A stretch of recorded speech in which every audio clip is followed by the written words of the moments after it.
ಪ್ರಿಯ ವೀಕ್ಷಕರೇ, C9 ಕನ್ನಡ ಸುದ್ದಿವಾಹಿನಿಗೆ ಸ್ವಾಗತ. ನಾನು ನಿಮ್ಮ ಸುಮಾ ಪಾಟೀಲ್.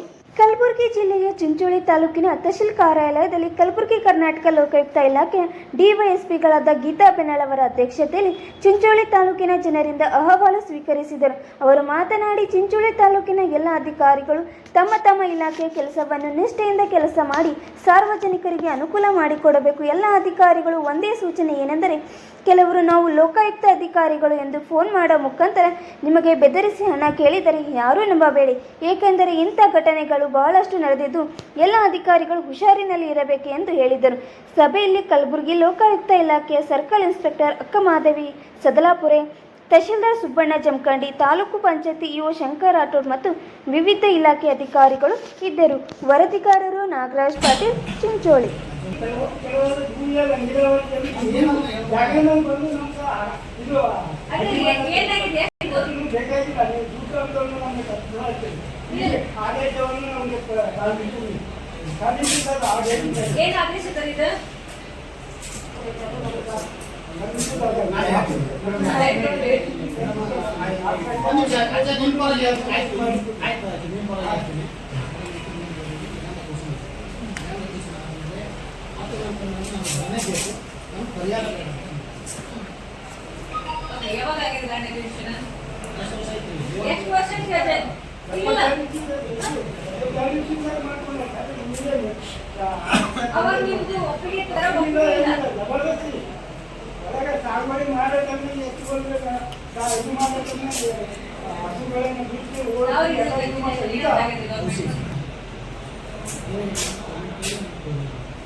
ಗೊತ್ತಾ, ಈಗ ನಮ್ಮ ಕೈಯಾಗ ಇವ್ರ ಕೈಯಾಗ ಇಲ್ಲ, ನಮ್ಮನ್ನ ಮೀರಿ ಹೋಗೈತಿ.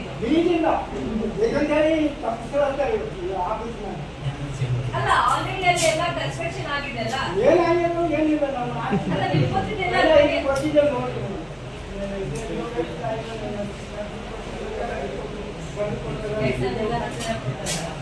ಆಲ್ರೆಡಿ ಅಲ್ಲಿ ಮನಿ ಕನ್ಸ್ಟ್ರಕ್ಷನ್ ಆಗ್ಯಾವ. ಇದನ್ನ ನಾವೀಗ ತಗಿರಿ ಮಾಡ್ರಿ ಅಂತಂದ್ರೆ ಮತ್ತೆ ನೀವು ಕೋರ್ಟಿಗೆ ಹೋಗ್ಬೇಕಾಗುತ್ತೆ. ಏನಾಗಿದೆ ಕೋರ್ಟಿಂದ?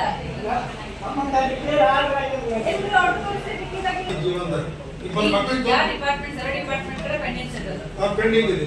ಯಾವ ಕಡೆ ಆಫೀಸರ್ ADLR ಸರ್.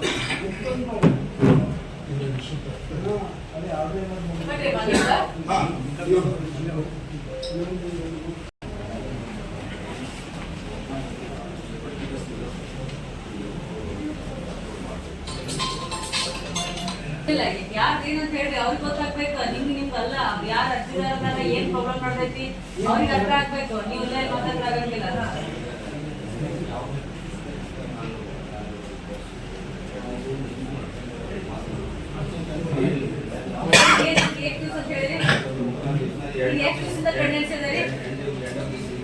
ಪೆಂಡೆನ್ಸಿ ಎಷ್ಟು ದಿವಸದಿಂದ ಐತಿ? ಎಷ್ಟು ದಿವಸದ ಇದು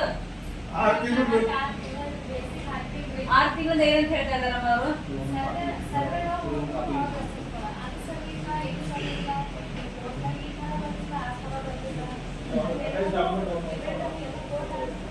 ಆರ್ಡರ್ ಪ್ರಕಾರ ಆಗಿದೆ. ಇವ್ರು ಮಾಡ್ಕೊಡ್ಲಿಕ್ಕೆ ಏನಾದ್ರು ಕೇಳ್ತಾ ಇದ್ದಾರಾ ಅಥವಾ ಡಿಲೇ ಮಾಡ್ತಾ ಇದ್ದಾರಾ?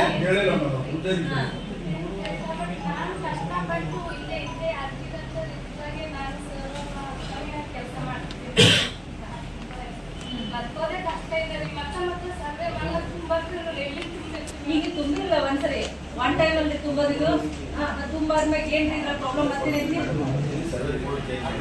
ಈಗ ರಿಪೋರ್ಟ್ ಬಂದದೇನಿಲ್ಲ ಸರ್, ಇನ್ನ ಯಾವಾಗ ಬರೋದು? ಯಾರು 8 ತಿಂಗಳಿಂದ ಕೊಡಬೇಕಲ್ಲ ಅವರು. ನಿಮ್ಗೆ ಎಷ್ಟು ದಿವಸ ರಿಪೋರ್ಟ್ ಕೊಡಲಿಕ್ಕೆ? ಈಗ ಕೊಡೋರ ರಿಪೋರ್ಟ್ ಸರ್ವೆ ಹೇಳಿದಾರ.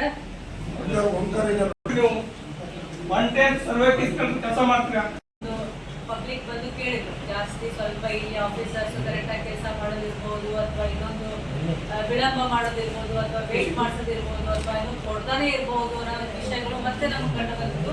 ಹಾಗಾಗಿ ನಾವೇ ಇಂಟೆನ್ಷನಲಿ ಸ್ವಲ್ಪ ಇಂಟ್ರೆಸ್ಟ್ ಕೊಟ್ಬಿಟ್ಟು ಚಿಂಚೋಳಿಗೆ ಹಾಕ್ಕೊಂಡಿದ್ವಿ. ಯಾಕಂದ್ರೆ ಲಾಸ್ಟ್ ಟೈಮ್ ಬಂದಾಗ ಡ್ಯೂರಿಂಗ್ ಎಲೆಕ್ಷನ್ ಟೈಮ್ ಎಲ್ಲ ಬಂದಿದ್ವಿ. ಆಫೀಸರ್ಸ್ ಕೆಲವೊಬ್ರು ಇದ್ರು, ಬೇರೆಯವರು ಇದ್ರು. ಫಾರ್ ಎಕ್ಸಾಂಪಲ್ ನಮ್ಮ ತಹಶೀಲ್ದಾರ್ ಅವರು ಬೇರೆ ಇದ್ರು. ಸೊ ಈ ಸರಿ ರೆಗ್ಯುಲರ್ ಆಗಿ ಬಂದರೆ ಒಂದ್ಸರಿ ಮಾಡಿದ್ರೆ ಆಯ್ತು. ಯಾಕಂದ್ರೆ ನಮ್ಮ ಡಿಸ್ಟ್ರಿಕ್ಟ್ ಸಿಟಿಯಿಂದ ಭಾಳ ದೂರ ಆಗುತ್ತೆ, ನಿಮ್ದು ನಮ್ದು ಕೋಆರ್ಡಿನೇಷನ್ ಜಾಸ್ತಿ ಇರಂಗಿಲ್ಲ. ಅದಕ್ಕೆ ಒಂದ್ಸರಿ ಬಂದು ಇನ್ನೊಂದ್ಸರಿ ಮಾಡೋದ್ರೆ ಅಟ್ಲೀಸ್ಟ್ ನಿಮಗೂ ಗೊತ್ತಾಗುತ್ತೆ, ಅಥವಾ ನಮ್ಗೆ ಬಂದಿರೋದು ಸಾರ್ವಜನಿಕರಿಗೆ ಹೆಲ್ಪ್ ಆಗುತ್ತೆ ಅಂತ ಬಂದಿದ್ದೀವಿ. ಈಗ ಸಾರ್ವಜನಿಕ ಸ್ಟಾರ್ಟ್ ಮಾಡೋಕ್ಕಿಂತ ಮುಂಚೆ ನಾನು ನಿಮ್ಗೆ ಹೇಳ್ತೀನಿ, ಅನುಸರಿಸಿದ್ದೀರಿ ಜಾಸ್ತಿ ನಿಮ್ಮ ಲೋಕಾಯುಕ್ತೆ ಅಂತ ಗೊತ್ತಿದೆ, ಅದ್ರ ಬಗ್ಗೆ ಹೇಳ್ತಾ ಇಲ್ಲ. ಬಟ್ ಇವಾಗ ಜಾಸ್ತಿ ಇರೋದು ಸುಮಾರು, ಯಾಕಂದ್ರೆ ಫೇಕ್ ಕಾಲ್ಸ್ ಫ್ರಮ್ ಲೋಕಾಯುಕ್ತ ಅಂತ ಬರ್ತಿರ್ತವೆ. ನಾವು ಲೋಕಾಯುಕ್ತ ಇದ್ದೀವಿ, ನಾವು ಲೋಕಾಯುಕ್ತ DSP ಇದ್ದೀನಿ ಅಥವಾ ಇನ್ಸ್ಪೆಕ್ಟರ್ ಇದ್ದೀನಿ, ನಮ್ಮ ಹೆಸರು ಹೇಳ್ಕೊಂಡು ಅಥವಾ ಇನ್ನೊಬ್ಬರು DSP ಹೇಳ್ಕೊಂಡ್ಬಿಟ್ಟು ನಿಮಗೆಲ್ಲ ಹೆದರಿಸಿ ನಿಮ್ಮ ಕಡೆಯಿಂದ ಕೆಲಸ ಮಾಡಿಸ್ತಿರ್ಬೋದು ಅಥವಾ ದುಡ್ಡು ವಸೂಲಿ ಮಾಡೋದಿರ್ಬೋದು, ಜಾಸ್ತಿ ಆಗ್ತಾ ಇದ್ದಾರೆ. ಕೆಲವೊಂದು ರೆಕಾರ್ಡಿಂಗ್ಸ್ ಕೇಳ್ಕೊಟ್ಬಿಟ್ಟು ನಾವು ಸೈನ್ ಪೊಲೀಸ್ ಸ್ಟೇಷನ್ದಾಗ FIR ರಿಜಿಸ್ಟರ್ ಮಾಡಿದ್ದೀವಿ. ಸೊ ನಿಮ್ಮ ವಿಭಾಗಕ್ಕೆ, ನಿಮ್ಮ ಇಲ್ಲೇನು ಚಿಂಚೋಳಿಯಲ್ಲಿ ಯಾರ್ಯಾರು ಇರ್ತೀರಿ, ನಿಮಗೆ ಏನ್ರಿ ಯಾವ ರೀತಿ ನಮ್ಮ ಫೋನ್ ನಂಬರ್ ಅಂತ ನಿಮ್ಗೆಲ್ಲ ಗೊತ್ತು, ಅಫಿಷಿಯಲ್ ನಂಬರ್ಸ್ ಗೊತ್ತು. ಅದು ಬಿಟ್ಟು ಬೇರೆ ಯಾವುದಾದ್ರೂ ಫೋನ್ ನಂಬರು ಅಥವಾ ಬೇರೆ ಏನಾದ್ರು ಬಂದು ನಾವು ಲೋಕಾಯುಕ್ತ ಬರ್ತಾ ಇದ್ದೀವಿ, ವಿಸಿಟ್ ಮಾಡ್ತಾ ಇದ್ದೀವಿ, ಸೊ ನೀವು ಬಿಫೋರ್ ಹಿಂಗೆ ಬರ್ರಿ ಏನೋ ಮಾತಾಡ್ತಿರ್ತಾರೆ. ಸೊ ಅಂಥ ಟೈಮ್ದಾಗ ನೀವು ಸುಮ್ಮನೆ ಏನಾರೋ ಮಾತಾಡಿದ್ದು ಮಾಡಕ್ಕೆ ಹೋಗ್ಬೇಡ್ರಿ, ಪ್ಲೀಸ್ ರೆಕಾರ್ಡ್ ಮಾಡ್ಕೊಡ್ರಿ. ಲೋಕಾಯುಕ್ತ ಯಾರೇ ಇರಲಿ ಏನೇ ಇರಲಿ, ಸುಮ್ಮನೆ ದುಡ್ಡು ಡಿಮ್ಯಾಂಡ್ ಮಾಡಿದ್ರೆ ನಮ್ಮ ಹೆಸರು ಹೇಳ್ಕೊಂಡು ಮಾಡ್ತಾ ಇದ್ದಾರೆ. ಸೊ ಆ ರೀತಿ ಆಫೀಸರ್ಸ್ ಯಾರಾದ್ರೂ ಅನ್ಸಿದ್ರೆ ಮಾಡಿದ್ರೆ ಡೆಫಿನೆಟ್ಲಿ ಪ್ಲೀಸ್ ರೆಕಾರ್ಡಿಂಗ್ ಮಾಡ್ಕೊಂಡ್ಬಿಟ್ಟು ನಮ್ಮ ಗಮನಕ್ಕೆ ತರೋದ ವ್ಯವಸ್ಥೆ ನೀವು ಮಾಡಬೇಕು.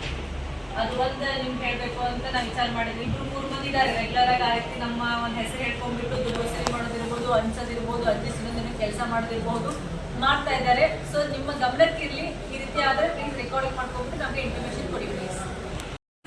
ನಾವ್ ಏನ್ ಮಾಡೋದು ನಡೆಯುತ್ತೆ, ನಾವೇ ಯಾರು ನಮ್ಮನ್ನು ಕೇಳೋರಿಲ್ಲ, ನಾವು ಮಾಡಿದ್ದೆ ಆಟ ಅಂತ ನಿಮ್ಮ ತಲೆಯಲ್ಲಿ ಏನಾದ್ರು ಇದ್ರೆ ಅದನ್ನ ತೆಗೆದುಹಾಕಿ. ಡೆಫಿನೆಟ್ಲಿ ಲೋಕಾಯುಕ್ತ ಒಂದು ತಂಡ ಇಲ್ಲ, ಆಲ್ರೆಡಿ ಸರ್ವಿಲೆನ್ಸ್ ಅಲ್ಲಿ ಇದೆ, ನಿಮ್ಗೆ ಗೊತ್ತಿರಲಿ. ಸೊ ಕರೆಕ್ಟ್ ಆಗಿ ಕ್ಲೀನಲ್ಲಿ ಕೆಲಸ ಮಾಡಿಕೊಡೋದು ನಿಮ್ಮ ಜವಾಬ್ದಾರಿ. ನಾವು ಹೇಳ್ತಾ ಇದೀವಿ ಅಂತಲ್ಲ, ನಿಮ್ದು ಪ್ರೈಮ್ ಡ್ಯೂಟಿ ಕೂಡ ಅದೇ, ಸರ್ಕಾರದಿಂದ ಬಂದಿರೋಂಥ ವರ್ಕ್ ಕೂಡ ಇದೆ. ಕೆಲಸ ಮಾಡಬೇಕು ಅನ್ನೋದಿದೆ, ಕರೆಕ್ಟಾಗಿ ಕ್ಲೀನಾಗಿ ಕೆಲಸ ಮಾಡ್ಕೊಂಡು ಹೋಗ್ರಿ. ನಮ್ದು ಮೇಜರ್ ಪಾರ್ಟ್ ಇರೋದು, ಮೇಜರ್ ನಮಗೆ ಕಂಪ್ಲೇಂಟ್ ಬರೋದು ತಹಶೀಲ್ದಾರ್ ಅವ್ರ ಅಗೇನ್ಸ್ಟ್, ಅಂದರೆ ಆ ಡಿವಿಷನ್ ರೆವಿನ್ಯೂ ಡಿಪಾರ್ಟ್ಮೆಂಟ್ ಮೇಲೆ ಬರೋದು, ಡಿಲೇ ಆಗ್ತಾ ಇರೋದು ಅಥವಾ ಇನ್ನೊಂದೇನೋ ವರ್ಕ್ ಕೊಡ್ತಾ ಇರೋದು ಅಥವಾ ಏನೋ ವರ್ಕ್ ಡಿಲೇ ಮಾಡ್ತಾ ಇರೋದು ತಹಶೀಲ್ದಾರ್ ಅವರೇ ನಿಮ್ಮ ಆಫೀಸ್ ಮೇಲೆ, ನಿಮಗೆ ಅಂತ ಹೇಳ್ತಿಲ್ಲ ನಾನು ಜನರಲ್ ಆಗಿ, ನಿಮ್ಮ ರೆವಿನ್ಯೂ ಡಿಪಾರ್ಟ್ಮೆಂಟ್ ಮೇಲೆ ಜಾಸ್ತಿ ಕರೆಕ್ಟಾಗಿ ವರ್ಕ್ ಆಗ್ತಾ ಇಲ್ಲ, ಸ್ಲೋ ಅಥವಾ ಏನೋ ವಿಳಂಬ ಮಾಡ್ತಾ ಇದ್ದಾರೆ ಅಥವಾ ಕರೆಕ್ಟಾಗಿ ನಮಗೆ ರೆಸ್ಪಾನ್ಸ್ ಕೊಡೋದಿಲ್ಲ ಅನ್ನೋದು ಭಾಳ ಇದೆ ನಿಮ್ಮ ಡಿಪಾರ್ಟ್ಮೆಂಟ್. ಸೊ ಅದನ್ನು ಕ್ಲೀನಾಗಿ ಮಾಡಿ. ಅದು ಬಿಟ್ಟರೆ ನಮಗೆ ಕಂಪ್ಲೇಂಟ್ ಇರೋದು ನಿಮ್ಮ ಮುನ್ಸಿಪಾಲ್ಟಿ, ಯಾಕಂದ್ರೆ ಎಲ್ಲಿ ಬೇಕಾಗಿರೋದು ನೀರು ಎಲ್ಲಿ ಬೇಕಾದ್ರೆ ಯಾವ ಹೊಲಕ್ಕೆ ಹೋಗೋದು, ಯಾವ ಹಾಸ್ಪಿಟ್ಲ್ಗೆ ಹೋಗೋದು, ಇಲ್ಲ ಸ್ಕೂಲ್ಗಾರ ಹೋಗೋದು ನಿಮ್ಗೆ ಸೆಕೆಂಡ್ ಇದೆ. ನಾವೇನು ಹೇಳ್ತೀವಿ, ಬಂದಾಗ ನೋಡ್ತೀವಪ್ಪ, ಈಗ ನಾವು ಅವ್ರ ಬಗ್ಗೆ ಮಾತಾಡೋಕ್ಕಾಗಲ್ಲ, ಬಂದಾಗ ವೆರಿಫೈ ಮಾಡಿ ಅವ್ರಿಗೆ ಹೇಳ್ತೀವಿ ಅಂತ ಹೇಳ್ತೀವಿ. ನಿಮ್ಗೆ ಇಬ್ಬರು ಬಿಟ್ಟರೆ ನಮ್ಗೆ ಜಾಸ್ತಿ ಯಾವುದೂ ಇರೋದಿಲ್ಲ.